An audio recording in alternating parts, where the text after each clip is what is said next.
So as you guys saw, or if you didn't see, the truck was broken for a couple days. I actually was able to get it to the dealership and they got it fixed for me. Obviously that's why I'm in it right now. So it's already been fixed. The issue was spark plugs and a coil pack. I don't know if you guys remember the last video that I posted. You saw that it was kind of like boggy and just, it obviously wasn't running right. Anything over 40 miles an hour, it sounded like that thing was, my motor was just about to, like, you know, yeet itself out of there. So I got a couple parts, or actually one part that I think is gonna kind of, you know, mitigate that issue in the future. I got a oil catch can. If you guys don't know what a catch can is, it basically catches all that nastiness and all that stuff from the oil stuff from circulating back through your motor and, you know, gumming up your spark plugs and doing all that stuff. So hopefully this catch can kind of alleviates some of those issues that might occur down the road, and keep this, you know, 3.5 EcoBoost running like a champ, because I should have got the coil pack and the spark plugs all looked at a while ago, because after getting all that work done, this thing is livened right up. It's insane. So if you guys noticed your EcoBoost kind of not feeling like it has as much power as you think it should, or, you know, sometimes when I would get on it, it would kind of, you know, like stutter a little bit, just go and see if your coil packs or your spark plugs are giving you some issues, because like I said, this thing is livened right up. Throttle response is insane and all the above. So that's one thing that you guys could check out. But anyway, in today's video, I got a couple things planned. Unfortunately, the dealership didn't listen to me when I said, hey, I got wide wheels on, I can't make a full turn, you're not gonna be able to make a full turn. They still thought they were able to make a full turn. So today I'm gonna try to NorCal this thing. It's long overdue. I've been wanting to NorCal this for a while. I think today it's kind of nice out, so I should be able to kind of park it outside, you know, take my time and get, you know, a little more clearance out of these 14 wides on the 4-inch lift. Another thing that I know that I need to do that's going to help me with a little bit of clearance is my rear blocks. I have a adjustable rear block, so there's a bigger block and then a smaller block stacked on top of it. I want to believe that if I take that smaller portion of the block out, it'll kind of level my truck out. Right now it does have a little bit of a rake. One, it looks stupid and it's annoying the crap out of me, and two, that should help kind of bring that back end down, which in results going to kind of maybe level out that front end or bring up that front end just a tad bit, because I know that I could probably full clear these 14 wides with quite a bit of trimming and some work. So unfortunately my passenger side fender is bent in, so I'm gonna have to NorCal it to make it look nice again. It's kind of, it looks like shit, so now I gotta fix that issue. But I didn't really have much planned for today's video, so I think maybe getting a NorCal video up for you guys, or just a truck video, should be good. So I'll see you guys at the shop. That's what we're gonna do today, and we're gonna try to get this truck fixed. I'm sweating my ass off. I gotta get some air on. See you guys then. All right, before we get started on this NorCal, it rained and it's humid out. Mushrooms should be popping up like crazy. So we're gonna be in the woods for a little bit. We're gonna try to find some mushrooms. You guys saw that we found a couple last week. The weather was still a little chilly, not that great. My parents have, I'll probably flash it, the clip before or whatever. They found like 5 and they've barely even touched the wood. So we're gonna see if we can find, you know, at least a handful. That would make me pretty happy. So let's get started, because I really wanna eat some more of them. I've only had a few this year. Get in this woods and try to find some shrooms. Not those kind of shrooms, morel mushrooms.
All right, guys, I literally just woke up from a nap, but I want to get this NorCal mod knocked out. I'm not really sure how to do it on my F-150. I know it's been done. Might have to call Banker. Hopefully he's not busy. I got the truck jacked up right here. Probably not the safest method, but it should be fine. And as you guys can see, yeah, they chooched my fender pretty freaking bad. It was not like that when I brought it to them, so little upset about that, but it is what it is. I needed a NorCal anyway, and I guess maybe this is just the part where it pushed me to get it done. It's a little frustrating, but it is what it is. This side obviously isn't bad. It's just that side, so we're still gonna, you know, do both sides. Maybe take a little bit off the front bumper, but should be pretty minor. And then I should get full turn. I guess probably not full turn, but I should get pretty freaking close to the point where it's not going to give me any issues. Pretty simple. So here's a pinch weld. What you're going to want to do is you're basically going to cut this out. So you're going to cut along there. And then this part, which is already mangled, I'm going to have to kind of pull out. So I'll get some pliers, maybe a hammer, try to pull this out the best I can. And essentially what we're going to do is we're going to cut this pinch weld. We're going to hammer this pinch weld in. And then we're basically going to fold this piece right here, the flat piece, up. And it's going to push this whole fender kind of back in. I'm definitely going to still watch a couple videos to make sure that that is the appropriate method. But from my understanding, that's kind of how you do it. It should be pretty straightforward. I mean, this is the only method that basically helps you kind of clear wider wheels on a smaller lift. I know GMCs, it's a lot easier to do it. GMC, Chevy, whatever, you know, square wheel well type people. So I'm going to do the best I can with this. It should turn out okay. And then basically what I would do is I think that I have some sort of something, spray, like rubberized bed spray or something. You can kind of spray that. That way your parts there where you're beating them to shit don't rust and stuff. So I'm going to get after it. I'm going to try to get this side done. Once I get one side done, it should be pretty simple on the other side. So hang with me and I'll try to, you know, film the process. All right, so I definitely hecked this up, but I got it done. Not perfect, but it's definitely going to give me some clearance on the inside. I took a little more than I should have, if you guys can't see. Yeah, so it's definitely not ideal. I don't really like how I did that, but it is what it is. I can't do anything about it now. I'm going to learn from my mistakes here, and we're going to move forward, and we're going to get the other side done. But obviously the other side, I kind of want it to resemble this side. So maybe not take as much. The other side's probably going to look a little bit better, but it doesn't look terrible. I could probably clean these edges up and, you know, kind of like sand them down, put a little paint over them, and they'll probably look a little better than what it looks like now. From this angle, that's kind of what it looks like. Once my wheel and tires on there, it shouldn't look too bad, but it's definitely kind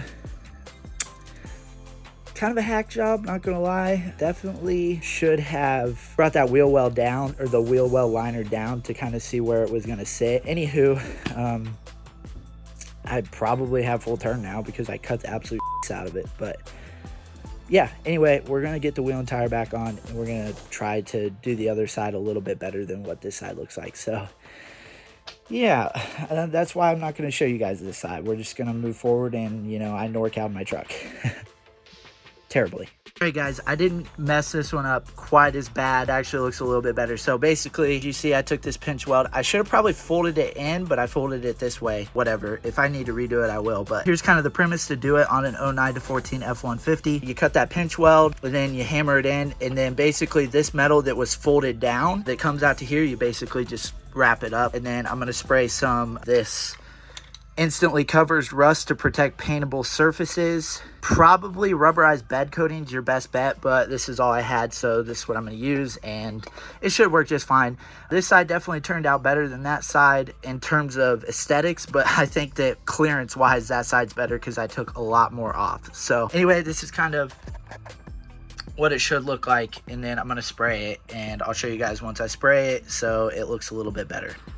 And that's what it looks like sprayed. It'll obviously dry on its own. It's a little wet right now, but that's why the rubberized bed coating is probably your best bet, because it dries a little bit quicker. But I'm going to button this up and show you guys the finished product. That's what it looks like finished. That's how it should look like. I'm not all that disappointed with how it turned out. It definitely was something that needed to be done. So hopefully I get a little more clearance. Hopefully it's a little more functional. I didn't take anything off the front. I think that the front's probably okay. If it's continuing to bother me, I could probably trim a little off the front bumper, but I'm not going to touch it right now, because before the dealership and before my fender got all mangled, I didn't have any issues. I knew how far I could turn, and if I did, that dude definitely was going, rammed it, realized he couldn't turn back, so it was a little too late. I'm going to throw the wheels and tires back on. And that's how you do a NorCal mod on an 09 to 14 F-150. It was a quick little tutorial. Probably not the best. If you guys have questions, just drop them down below. I can definitely assist you and help you through that process. Again, my passenger side was a little rougher than my driver's side, so if your fenders are mangled, you might end up with something like my passenger side, because I cut out basically all the bent pieces, and on the driver's side there really wasn't any bent pieces, so I was able to fold that back, cut that pinch weld, fold it back in, fold it all up, good to go. So that's how it should be done, is on the driver's side. If your passenger side looks like mine, or your driver's side looks like my passenger side, it might not look, you know, the prettiest. So anyway, with that being said, I'm going to throw the last wheel and tire back on. That's going to conclude today's video. Hope you enjoyed. I know that it was mushroom hunting and how to NorCal your truck. Nothing too exciting. I work 6 days a week. I work 10-hour days, 6 days a week most of the time, especially in the spring. My family owns a lawn and landscaping business, so I don't have a lot of time to film videos. I literally film a video on Sunday, edit it Sunday night, put it up by Monday. So it's definitely a grind. So quality of content has to suffer a little bit just because of the amount of time that I have. Trust me, once I get more time, video quality is going to go up. I've also been filming on my iPhone because my Sony a7 III has a broken microphone port. I got to get that fixed. iPhone quality isn't terrible, but I am filming on my iPhone. So bear with me with these videos. I appreciate your support throughout this time and throughout, you know, this little hectic time in my life. I noticed that the subscribers are climbing and we're still doing pretty good, so I really appreciate you guys for that. Also, with that being said, hit that subscribe button before you guys click off this video, and with that, I'll see you guys in the next one. Peace.